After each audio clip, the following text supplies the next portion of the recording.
So this was an action-packed section. Today we read chapters 20 through 24, and wow, a lot a lot happens in the in these Can I chapters. ask a question? Yeah. It's a kind of irrelevant question, but I'm curious. Roughly what size were each of the tribes? Were they roughly the same size, and how many thousand people did they have on average? That's an interesting question. Um, they are not all the same in size. Hello, Marcia. Hello, Rabbi Jim. Nice to hear your voice. Yeah, so they are definitely different sizes. I I don't I'm not very good with numbers, um, so I can't tell you the various sizes. But I think the numbers that are in the Bible are probably a little exaggerated. Um, Ah, so oh. you can't necessarily trust. And women are not included. Oh, exactly. So, on top of everything else, right? That's where we come to the figure of like, a couple million people wandering through the desert because it said there were 600,000 Israelites, and so you figure there's got to be a relatively, and that's just men. So assume an equivalent number of women, and then at least an equivalent number of children, probably a little bit more, and you've got up to 2 million. So it's doubtful that there were 2 million people trooping through the desert, all listening to Moses. So I don't know. Eating manna Yeah, I'm and sorry. living on manna from heaven. Right. Well, the manna, I mean, God can do a lot of things, but I don't know how the public address system worked. Um, so everyone was able to hear the news. Judy, hello. Greetings. Hello. How are you? Okay. Well, I was more interested not in the time in the desert, but in the time of Saul and David. Yes. Right. At that point, they're in towns, and I think you get the idea from that terrible story of the massacre of the people in Nob, right? That they say that there were 85 men, right, and then there are women and children as well. So I mean, these towns are not big, right? This is No. you know, and so Saul is picking 3,000 men. David has 6,000 men. I mean, I'm sorry, 600 men. Right. So you can sort of get the idea of the relative sizes here. Not a lot of people. Yeah, well, I was wondering what the relative size of the total tribe was. So, like the tribe of Benjamin. Right. So the tribe of I mean, who knows? I mean, this is Yeah, that's a problem. Okay. exactly. I All don't. right. The answer is we don't know. Right. No, I shouldn't say we don't know. I should say that I don't know, and there may be people who do know. It's just that I don't. How would anybody know? Um, How would you know that? I mean, people use. I mean, as you've probably noticed in Alter's commentary, right? He often cites these other scholars who have come to this or that conclusion. Sometimes he agrees with them, sometimes he doesn't agree with them, and so there are traditions of how to read the numbers in the Bible to make sense of them. But that's never been my primary interest, so I never really paid too much attention to that. Well, I Rabbi wondered, Jim. what I really wondered was there any or significant amounts of internecine strife within tribes? Oh, I'm sure there is. I'm sure there is. I mean, again, what Alter says towards the end of chapter 24, right, is the degree to which the Bible is such a remarkable source of the vagaries of nature or something like this. So, I mean, my guess is that all of human nature is in here, including, and we'll see a lot of internecine strife, right, as soon as David becomes king. Uh-huh. Right now, we haven't seen so much because we only know one of of Saul's kids, and we've seen a little bit, that in the whole scene with Goliath that David's brothers didn't like him very much. But a lot of what we see in the Bible is about internecine strife. So, Yeah, I would think. Yeah. go ahead, Dodie. I was just going to say that I always visualized David as just this youngish, boyish type until I read that he drooled in his beard and I thought he was clean shaven. Well, I mean, it's quite possible that when we were first introduced to him, right, that he is clean shaven, right? Not clean shaven, but just a boy still, and without a beard. And that, that one of the things that the Bible is not very attuned to, right, is clarity about chronology, right? So it's very, it's very difficult to sort of figure out, you sort of get the sense that someone is an adolescent, and then in the next chapter, you'll be caught short, just like you were, right? When all of a sudden this guy has a beard, right? So that they don't, it's not like an American newspaper that always seems to say the person's name. All right. So other thoughts about the passages we read today, just initially. Yeah, go ahead, Jeannie. Well, I am finding it a page turner. Oh my God. Very emotional and very moving with the scene where David and Saul finally are face to face. Wow. Really something. Yeah. And David turns out to be a very big person. Turns out to be what? He turns out to be a big person. Yes, I think that's right. Excuse me 1 second. My house is very hot. I'm going to open windows.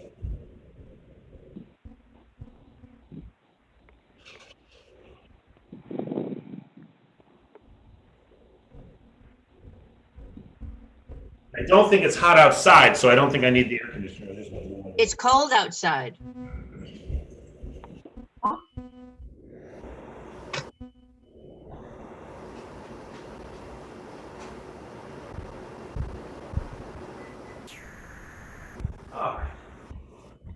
72 outside. Yeah, there we go. That's better. Okay. So, yeah, it's a page turner, and it's very and you really get a sense of David's sort of his political, rhetorical, and even to a certain extent, sort of human greatness. What did you say? Human greatness. Yeah. In that thing when he has Saul in just the most vulnerable position you could even imagine, right? And he uses it to his political advantage rather than to a military or violent advantage. Yeah. All right. Other things you noticed.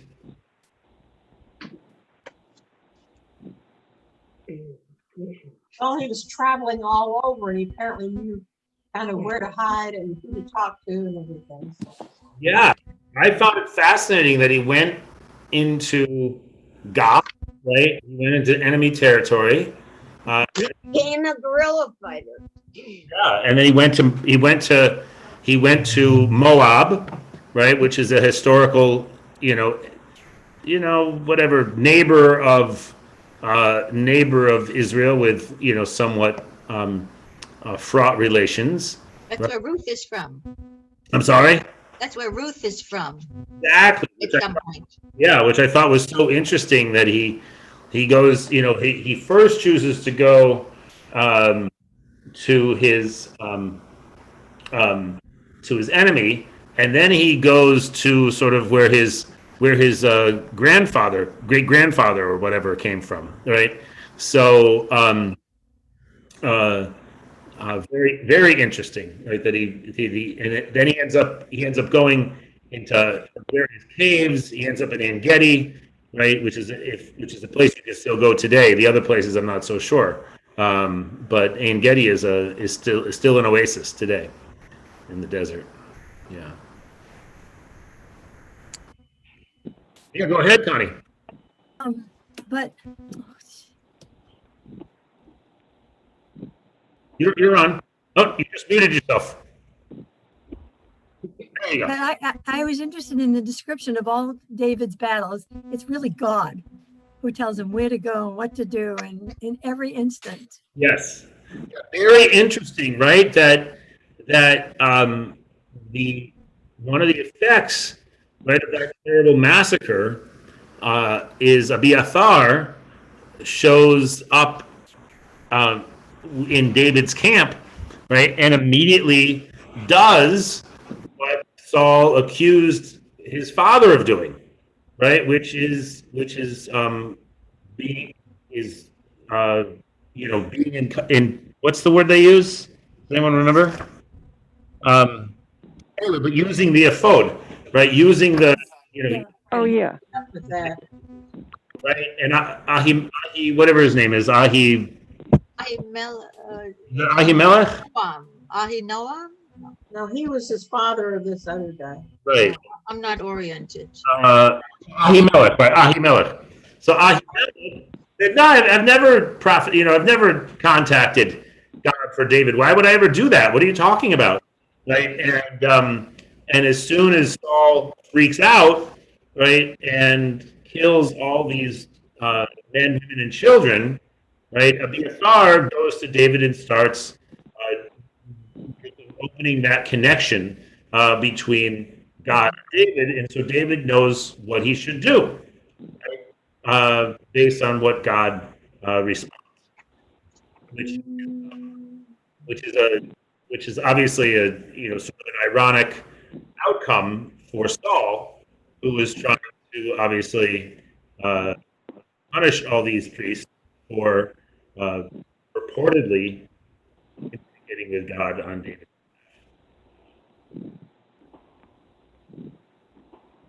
Yeah, please. So the king's servants didn't want to kill all the priests. No. Afraid Very interesting. consequences. Yeah.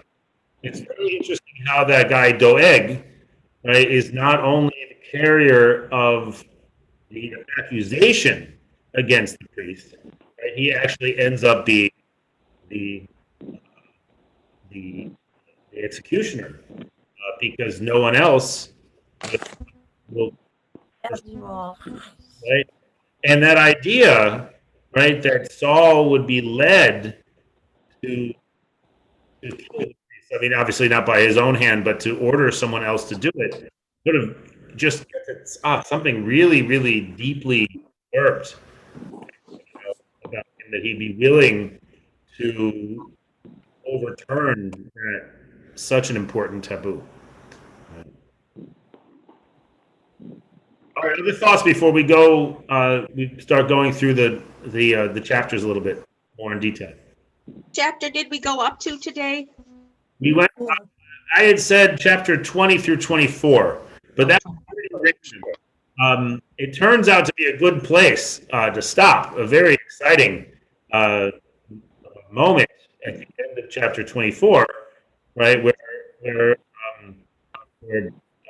Saul and David have their big confrontation, right?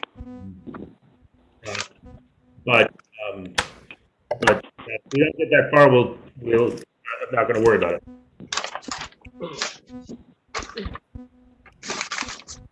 All right, so chapter 20, right? Chapter 20 is a famous chapter. As I mentioned last week, right? It shows up in the synagogue service once or twice a year, because whenever the new moon, which is called Chodesh, whenever Rosh Chodesh is going to be on a Sunday, then this portion of this chapter is read as the prophetic for the week. So a well-loved story. But we don't actually, in the synagogue, read the first parts of it, right? We only read it from,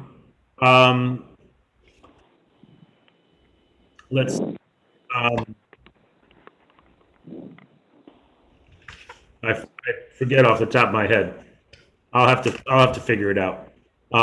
But anyway, but just to point out, right, that that this relationship between David and Jonathan continues to be very mysterious, right? When Jonathan speaks to David, you know, in these terms of deep human connection. Rabbi, you're breaking up. Maybe if you sat closer, I'm not sure if that would help. I'm also mute everyone. So please, if you'd like to, if you would like to speak, please do raise your hand, and I will ask you to unmute. Go ahead, Sandy. Go ahead. But how about putting it on the screen? You very often forget, and we don't get the. I could do that, but it's going to be a different translation. Does that bother people? Doesn't bother me at all. All right, let me find it then. But it's really a cosmic battle between the so-called good and the forces of evil here. Yeah. I mean, between darkness and the forces of light, between the forces of becoming and death and stasis and. Right, and it's so interesting, right, that rhetoric is used, right? That the idiom in Hebrew is you should do what's good in your eyes. Yeah. And so when Jonathan says to David, well, if it's good in Saul's eyes to do harm, to do evil, basically, like it's this wonderful mix of the sort of the cosmic, as you say, Betsy, battle between good and evil, and the sort of hint almost, right, that the good and the evil are very close, right, and it's not always that easy to tell what actually is good and what actually is evil. Right, the division line is very permeable. Exactly. And what, can I say one other thing about Jonathan? Say again? Can I say one other thing about Jonathan? Yes, go for it. I mean, that his lack of ego is so, it's almost unconvincing. It's so strong. I mean, his sense of the destiny of David is greater than, he understands the historical, historical weight of David's destiny and is willing to, to submit to that fully. Right, and Saul, right, will get there, but it's very interesting that Saul is not there. Saul's not there right away. Right. Yeah. Saul seems to, I get the sense. I mean, I may be wrong, of course, but the sense that Saul knows, even now, right? And this is among the reasons why he has these crazy and paranoid reactions, right? Because he knows that, I don't know, either that I want to be sort of somewhat sympathetic to Saul. He knows that he's been set up, right? He knows that he's fail, and that David has been set up to succeed. And so you can sort of imagine, right, this sort of, on one hand, this great affection that Saul has for David, and at the same time, his completely unhinged anger and hate, right, such that he can kill him. And just to sort of, that's why chapter 20 to 24 turns out to be such an amazing span of chapters, right? Right. Begin with Saul really being really intent on killing David, even to the point of actually killing his own son. Right. And then finally, after these all of David's wanderings and Saul's chasings and David's escapes, this and that, the other thing, we actually have this confrontation between David and Saul. And what happens, but that is that Saul sort of falls in love with David all over again, right? Yeah, Uh, right. and Good reason, go ahead. with good reason. Well, right. I mean, In You know- response, if David hadn't spoken first. You have maybe to he wouldn't have- speak up. Jeannie, you're a little quiet. Is that better? Yes.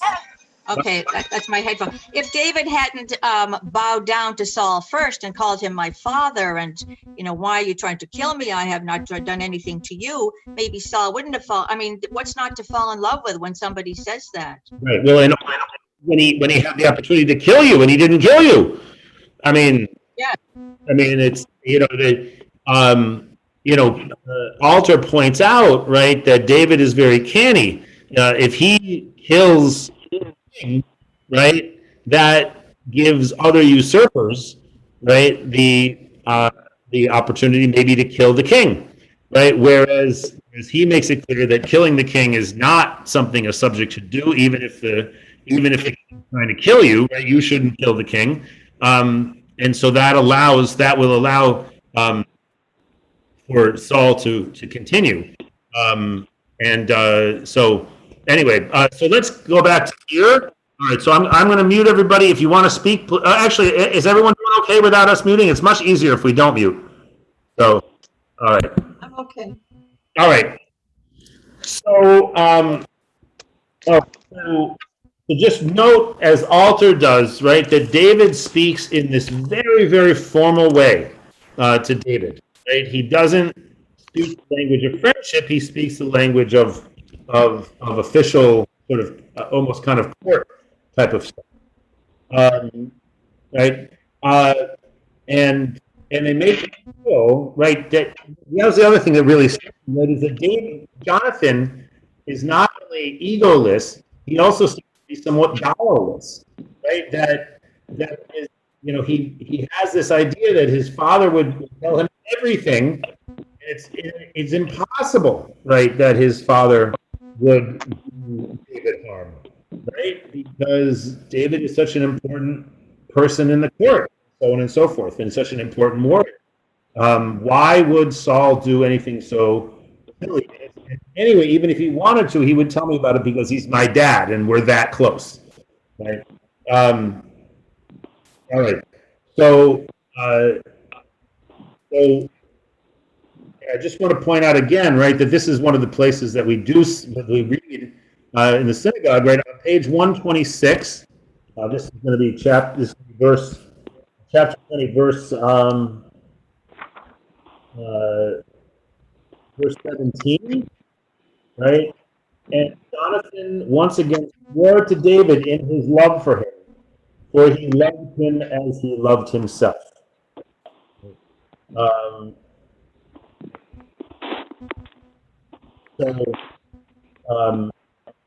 The Hebrew, right, which you can see on the screen. Phyllis, I'm just going to mute you because there's noise coming from your apartment, okay? Feel free to unmute yourself if you want to say something, okay? All right. By Yosef, right? And he, right? He's still by Yosef. I'm sorry, where are you? You're Can breaking tell up. us where you're reading in the Hebrew? Oh boy! You're just breaking up all the time. All right, give me a second. I'll put on my headphones. I don't understand why my computer worked perfectly this afternoon. Oh, Jeannie, I'm glad that that you feel the same way because it's really been breaking up all the time. Yeah. Okay. It's been moving around. Rabbi, do you have a Wi-Fi or are you hardwired? I have Wi-Fi, but it works sometimes and doesn't work other times. I'm gonna try to get myself wired up here because this.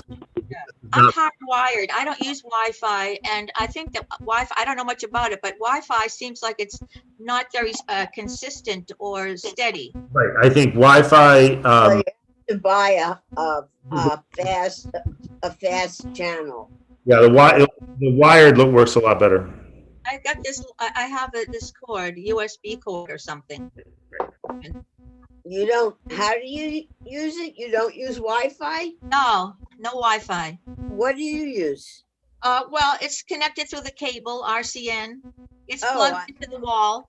And I think it's a steady signal, a lot steadier than more I see. consistent. I never heard of that. Wow. Everybody on Wi-Fi, they keep coming and going, you know, louder and softer. I think that may be why. All right, I hope that's better. So far. All right, let's hope. All right, so it says in verse 17, Vayosef Yehonatan lahashbia et David. Did you show us? I'm sorry. Yeah, oh, yeah, sure. Where? Yeah, give me a second. Right here. 17. Oh, I don't know 17 in Hebrew. Thank you. Right opposite 17. In English. I'm looking in Hebrew. I want to follow in Lord Hebrew. Zion. Excuse me? Yeah, right here. Thank Yeah, you. here's the English. Yeah, okay. He's reading. So Vayosef Yehonatan lahashbia et David ba'ahavato oto, in his love for him, right? In his love for him, ki ahavat nafsho ahevo, right? For the love of his soul was the love of David, right?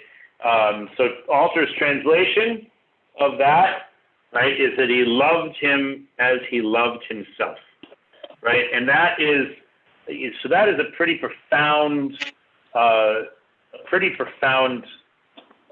depth of love for somebody, and that is the basis for Jonathan being so attached to David, to the degree to which you would imagine, right, as we've discussed before, that a guy who is the heir to the king, right, has sworn his fealty to the guy that is going to usurp the king.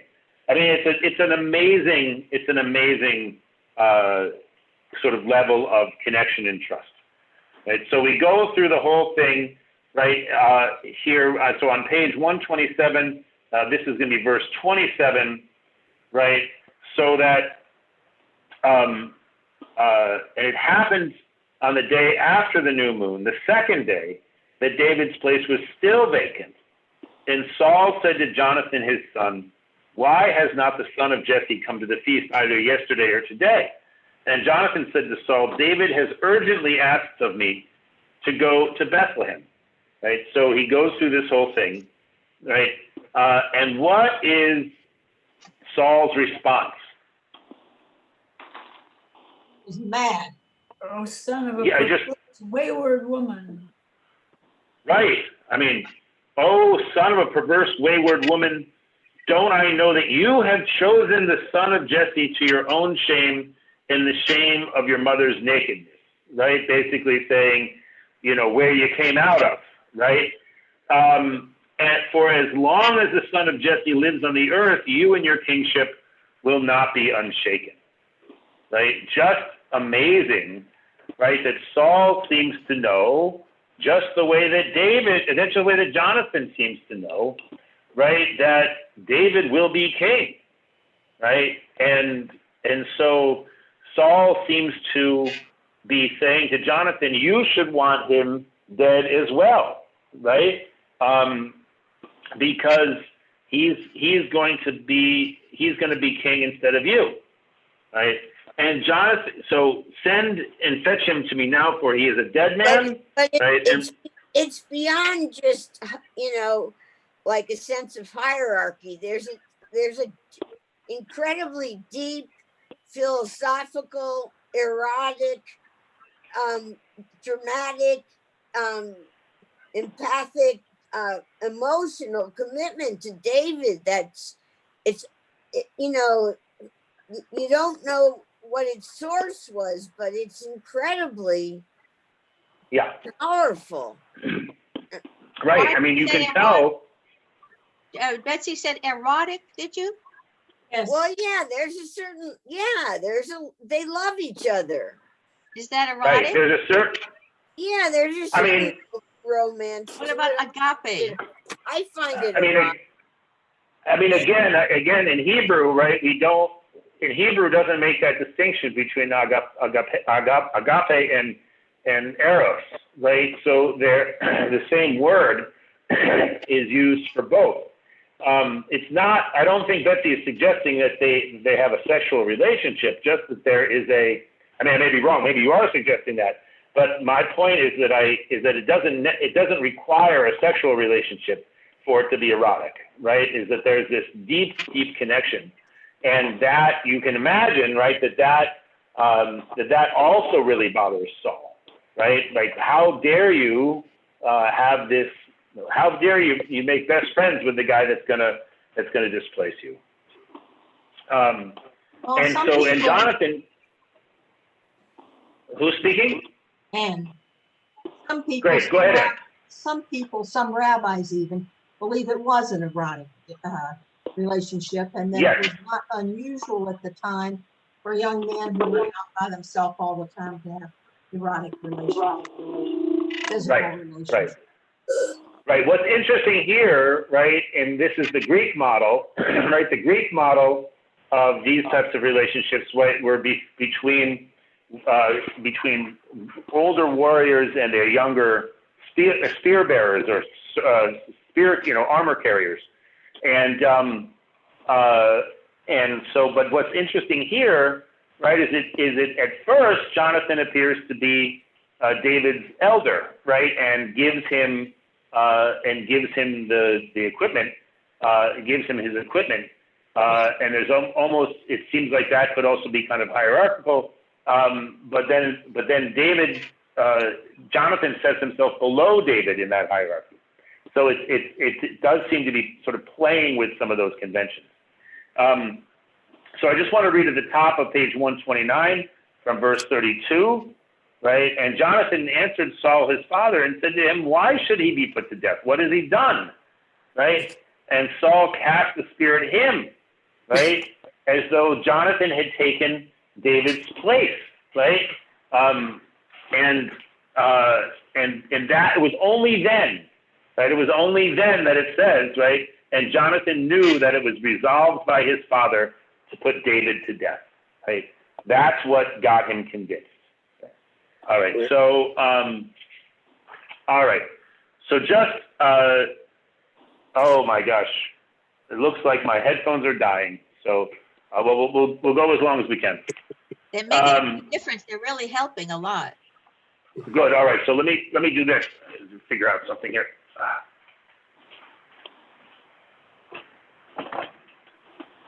Okay. Usually I have better luck with my tech at home, but today's been a tough one.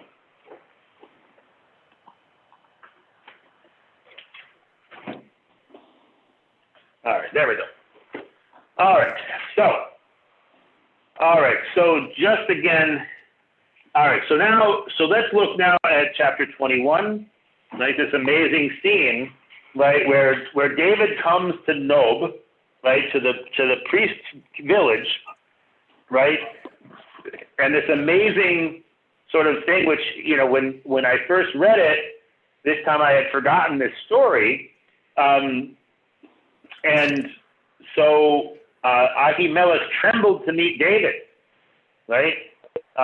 He's scared to meet David. Like, obviously there's some already, there's some sort of like oddness about David being all by himself, unarmed, unequipped, and unattended by his people. And so that didn't necessarily catch my eye until the events of the later chapters, right? And so David gets from him two things, right? He gets bread, right, which is pointed out as consecrated bread, right, which is not supposed to be eaten by men who have had seminal emissions, right, which harkens back to chapter 20, when Saul says to himself, oh, David's not here, he must be impure, right? Meaning he must have had a seminal emission, and that's why he can't be here for the feast. But so David makes it clear that that's not the case, right? And that he can have that he can have that bread, even though he's not a priest.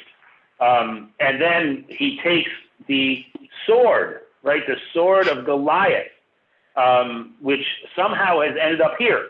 It's not entirely clear how that happened to me, but he takes the sword, right? And that seems to be some sort of an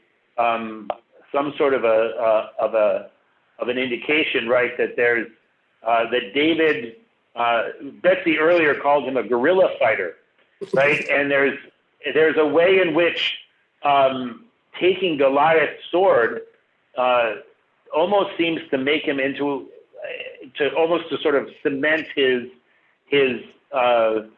identity as an outlaw right now, right? He's in a sense he's sort of going to the other side, right? He's a bandit. He's a bandit. He's a bandit. I mean, although I don't see him doing a lot of banditing in these chapters, right? But he clearly is. He's got his family around him. He's got the riffraff, malcontents and people who should probably be in debtor's prison, but they run to David, and we'll get to that in just a second, right? But very interesting, right? So on verse 10, right, the priest says, the sword of the Goliath is here, right? And it's wrapped in a cloak behind the ephod, right? It's really strange. Like, why is Goliath's sword stuck behind the object that allows people to communicate with God? Right? I find it very, very odd, and I don't have any answer for it.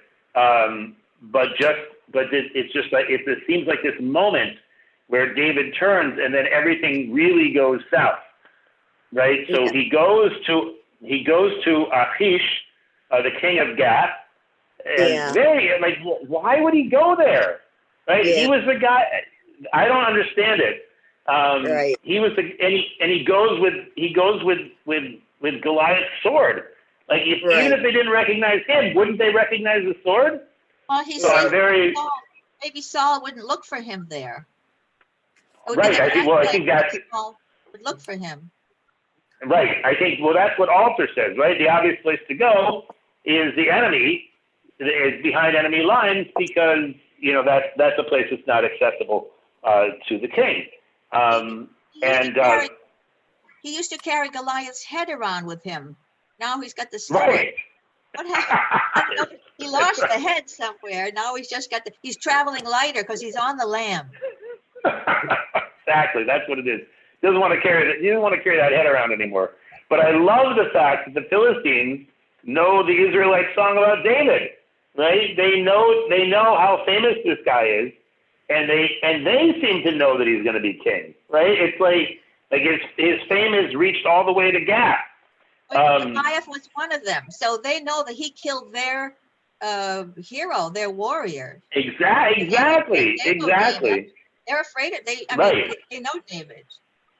Right, and so this really seems to me, from a narrative perspective, because from a characterological perspective, I just don't get it. I just can't believe that David would be this blind, right? Narratively, it gives you a lot of different sides of him.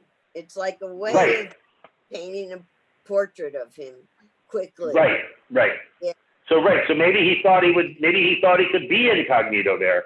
But I wonder, like, is among the reasons that this is included, does it have to do with the fact that it gets to show, what he'll do to keep himself alive, right? So he's willing to become Mishugah, right? And so it might even be worthwhile to read this in Hebrew, just because does everyone know the word Mishugah?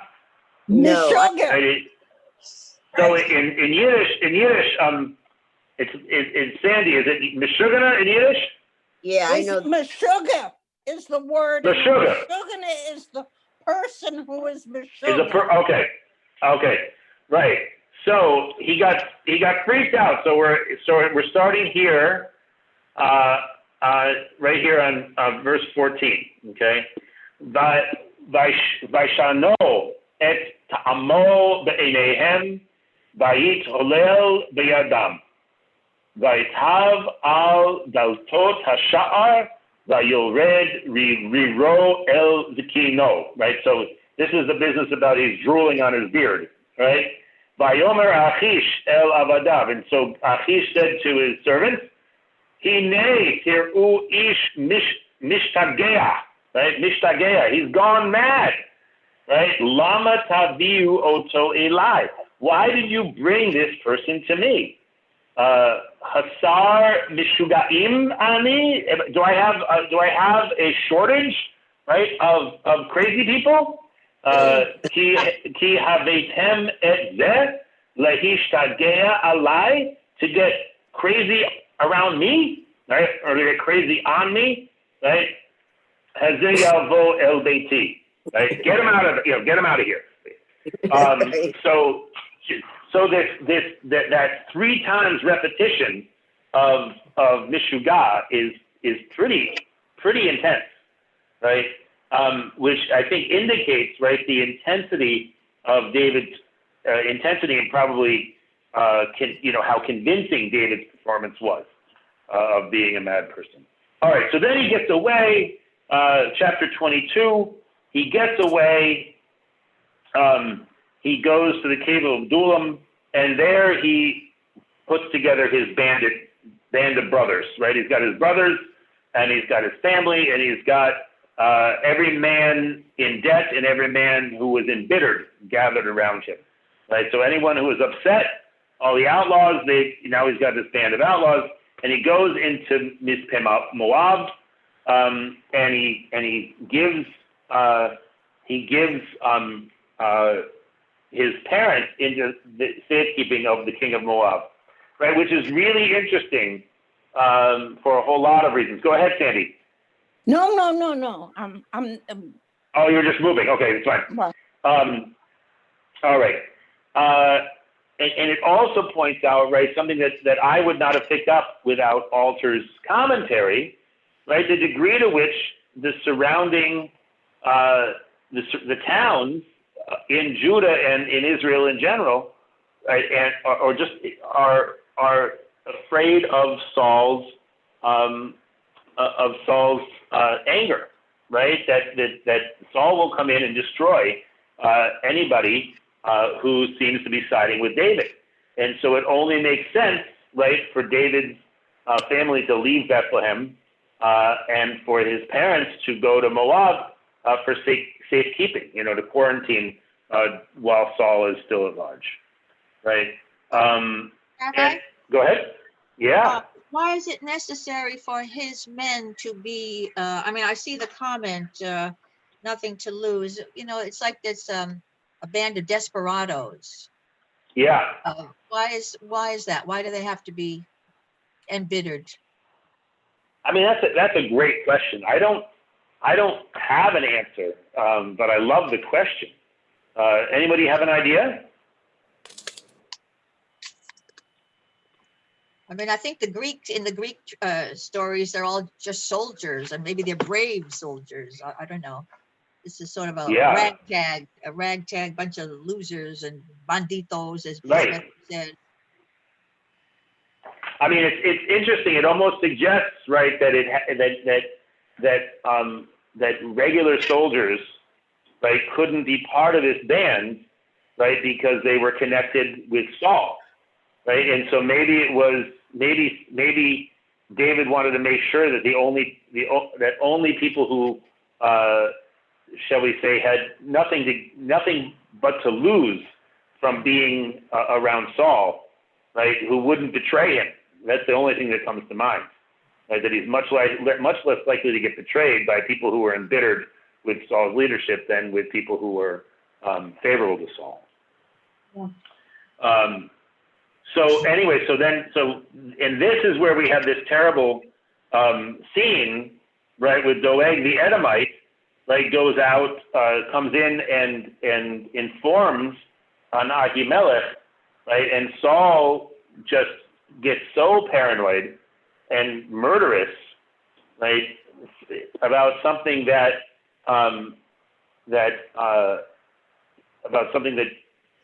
he seems to be most upset, at least according to Alter, about the fact that the priest had let me see the word that he inquired of the Lord, right? That he inquired of the Lord for David, right? Which of course he didn't do, right? But Saul's paranoia, especially about having been left in the dark, right, is such that he can't control his anger and can't even hear when Ahimelech says that he didn't do it, right? And then Saul orders this massacre, right? And as Alter points out, right, he wasn't able to carry out the massacre against the enemy, right, against Amalek, but he seems perfectly content to do it against his own people, right? Which I just, it's such a shocking story, that he puts this town to the to the sword in this way, but also very interesting, right? That the author is able to ascribe this crime, right, to Saul and the Edomites, right? This is something that the other Israelites shy away from. They won't do it, but this Edomite will do it, right? And then this very interesting at the very end of the chapter, right? David acknowledges, right? Oh my gosh, this was because of me that this happened, right? This is because of me, which is very interesting, right? Because if it hadn't happened, right, then Abiathar would not have showed up to David, and David would not be able to figure out what God wants David to do. So in that becomes clear, right at the beginning of chapter 23, right? They say to David, look, the Philistines are fighting against Keilah, and they are looting the threshing floors, right? And what does David immediately do? He inquires of the Lord, right? Shall I go and strike down these Philistines? And the Lord said to David, go and strike down the Philistines and deliver Keilah. But then David's men are like, wait, the Philistines? How are we going to fight the Philistines? We can't do that, right? We're just a ragtag bunch of bandits. We're not an elite fighting force, right? And so David, it's almost as though David is caught between his men, and he wants to be a good leader, and at the same time he's heard God pretty loud and clear, right? So he goes back again to God and gets the same answer, and they go and they do that, right? And then we only then are we told, right, which we sort of maybe have been able to figure out in verse 6, right? And it happened when Abiathar, the son of Ahimelech, fled to David at Keilah, that the ephod, meaning the means of communicating with God, came down in his hand, right?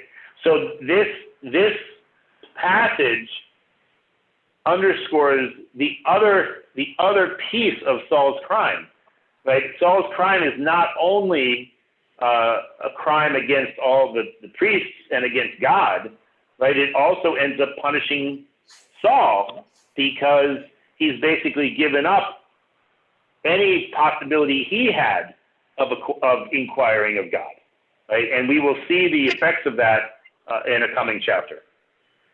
All right.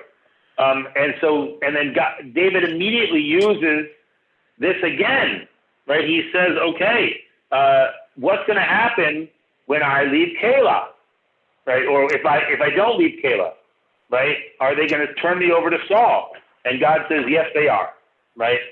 So he knows he has to leave again. So this is David on the run. All right, and and this is he's on the run, but he's constantly inspired. yes, He's in an inspired state. He's constantly in conversation with the Lord. right. And also, what's interesting, right, is that he also seems to be readily findable by pretty much anybody but Saul, right? Yeah. Because on the very next page, right, David stayed in the wilderness in strongholds, and he stayed in the high country of the wilderness of Ziph. And Saul sought him all the while, but God did not give him into his hand. And David saw that Saul had come out to seek his life. And Jonathan, the son of Saul, arose and went to David in the forest. Right. I mean, so Saul is wandering around trying to find the guy, and Jonathan just picks up and goes and hangs out with him. Right, and so this piece at the very end of towards the end of, it's the middle of chapter 23, right, is the analog to what happened in chapter 20. Right now, it's not just a covenant, an agreement between Jonathan and David. Here he says to him, "Do not fear, for the hand of Saul my father shall not find you, and it is you who shall reign over Israel. And I, on my part, will be your viceroy. And even Saul my father knows it." Right. Even Saul my father knows it. Right? Really intense, right? That Jonathan is all in with the changing of the guards. Right? And the two of them sealed the pact before the Lord, and David stayed in the forest, but Jonathan went to his house. All right. Yeah, it's interesting. These repeated contracts. Yes. Right. Yes, it does raise the question: why do they need to seal a pact so many times? Is it just the enjoyment of sealing the pact, or is there some I guess maybe because there's like a slight significant change every time that they need to reseal it? I don't know. Any thoughts, people? Well, I just find it a little bit interesting that after these big scenes, somebody goes home. Jonathan went to his house. Between Saul and David, they have this big emotional scene, and then Saul goes to his house. Right. Jonathan goes to his house. Gary Hamish. Right. Well, right. Exactly. I think Jeannie is talking about a later one, I think. But yeah, no, it's true. That's a very that is a formulaic biblical idiom for the end of a scene. Right? What do you do at the end of the scene? You go home. You know. David doesn't go home. David barely has a home, but he doesn't go home. He has to stay in the wilderness. Right? Exactly. So it's interesting, right, that David is in the wilderness. Right? There's this sort of biblical, like a Torahitic kind of wandering around and moving from place to place and never really being able to settle down.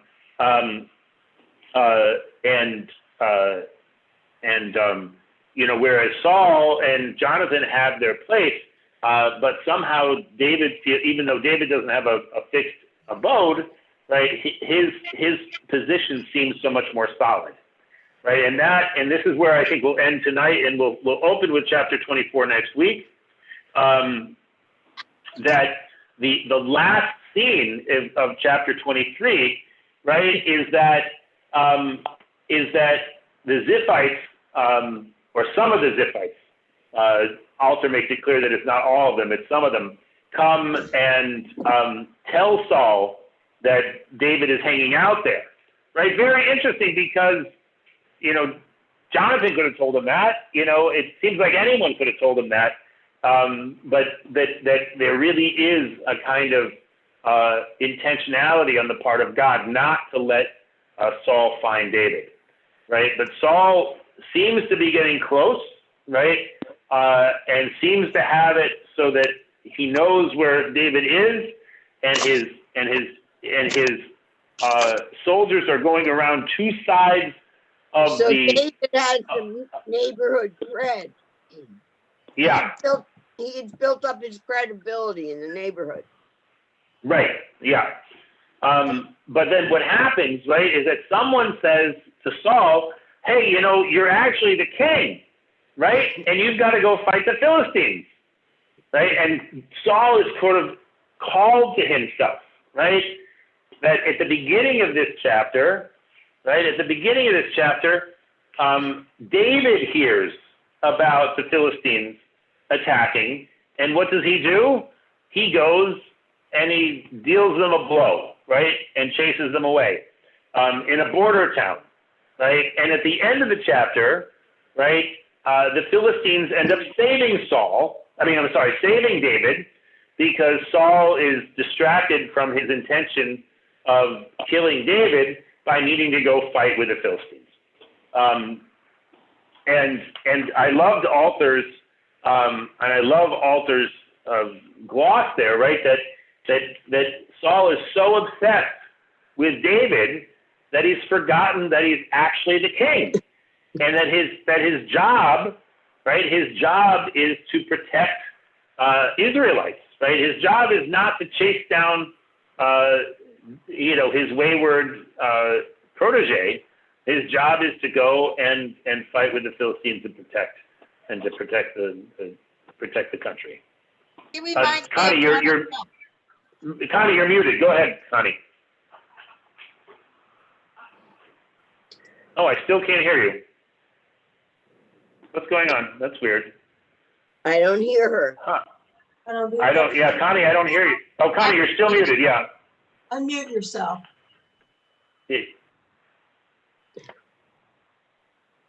Not yet. There you go. Oh, your microphone must not be working. Oh, Connie, do you want to type in? Do you want to type something in, and I'll read it to the crew? You can use the chat. No? Okay. What chapter are we going to next week? That's a good question. I wish we could hear what Connie wants to say.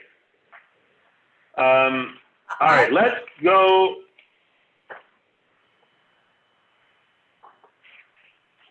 Is she on a phone? No, she's on the. All right, so let's read through chapter 28. So 24 through 28. Okay. 24 through 28. And I'll put that in the Spiritual Life Bulletin. I'll try to put it in the regular bulletin as well. This week the regular bulletin went out before I had a chance to change it, but we'll try.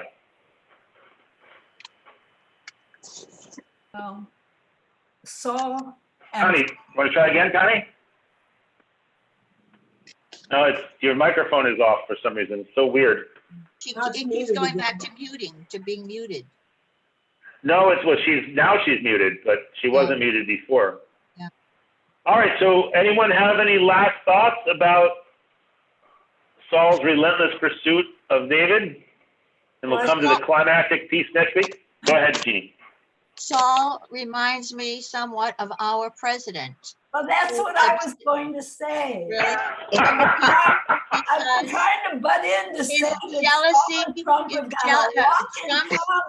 jealousy of Obama, who's a younger man who everyone loves, who's more everything, more graceful, more articulate, better educated, blah blah blah. His obsession with pursuing his so-called enemies instead of being president of the United States. Right, exactly. However, I have sympathy for Saul. I don't know that you have that much sympathy for Saul, but I feel sorry for Saul because he's king, and then here comes this young upstart who's better at everything, and that hurts. And then his own son sides with the young, graceful shepherd that everyone loves. But he's so stupid. I mean, the story in the chapters we read where he didn't understand that when God told him, to the ban that he should kill everyone in the village, he says, well, I did kill almost everyone, so I saved some sheep and cattle. I mean, he just doesn't get it. He's limited. I mean, Saul is, but that actually gives me more sympathy for Saul because he's so much not up to the task. He was never up to the task. and he's in over his head, yet he doesn't have the grace, right, to sort of acknowledge I'm in over my head. Yeah. And so he does, which again is a little bit like our current president, right? He just can't fathom the fact that he's not up to this task. And because he's been so remarkably perfect at everything he's ever done in his life. So how could he not be good at this too? But for some reason, so I do have sympathy for Saul. I don't have so much sympathy for the guy in the White House, but no. for Saul, I do. He's not a sympathetic character at all. Yeah. All right. So until next week. Thank you very much. Thank you, everybody. Thank Talk to you. you soon. Bye. Bye-bye. Bye. Bye.